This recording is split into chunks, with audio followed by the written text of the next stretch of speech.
Moto green. So ngayon guys, magandang hapon po. Ay mag-change wheel tayo sa ating motor. So nandito na yung in-order nating langis, dumating na. Yan. So change wheel na natin ngayon guys. Lilinisin natin yung loob ng makina guys. Bumili tayo ng diesel 2 litro para ilagay natin dito sa loob ng makina. Tapos papanda rin natin siya para magre-recycle yung ano niya, yung mga langis na natira matatanggal, malilinis sa ano diesel. So mamaya guys tignan natin. So yun guys, lagyan na natin ng diesel ito 1 litro kasi sobrang dumi na talaga yung langis niya. Nilagyan ko kasi ng K2R na ano para lumapot. So ang pangit ng resulta, parang ano, putik na yung langis. Tignan nyo yung langis guys. Yan, tignan nyo, oh, yan oh. Oh, yan yung kamay ko, oh. Pangit.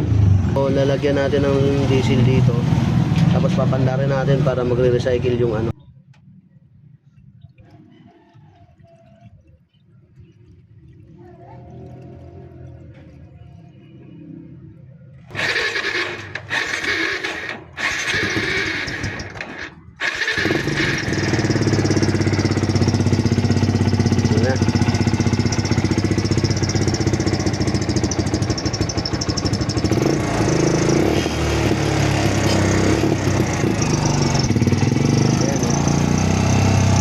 Yung gulong.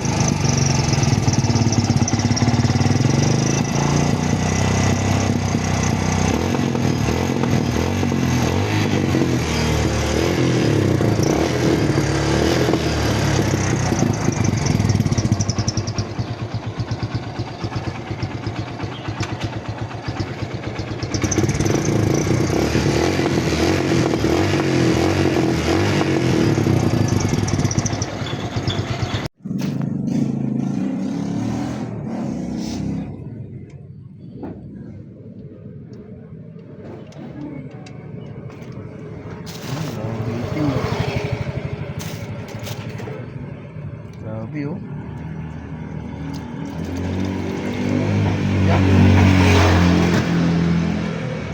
Guys oh, tignan mo oh, sobrang itim ng langis oh.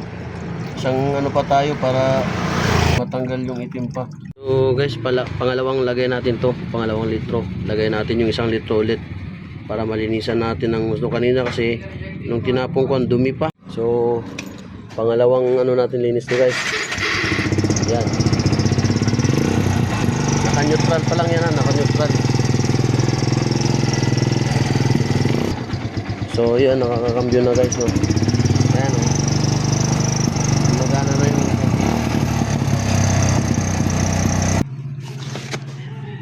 yan. Eh kung malabnaw na. Yun, okay na. Oh.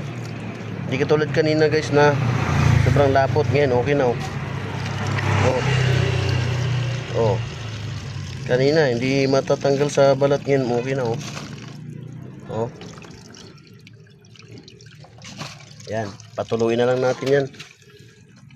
Oh, di ba kanina guys malapot, hindi natatanggal dito, ngayon natatanggal na oh.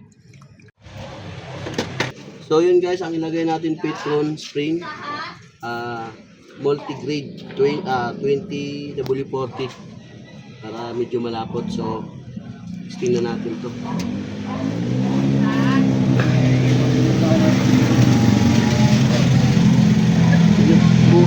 Mag-video ka lang ng mga 10 seconds dito. So ito guys, bali 1.2 lang ang ilagay natin. Diba dati 1.5, ngayon 1.2 lang. Hatiin natin to para ano, kasi 800 po to eh. So 1.2 may tira kalahati natin.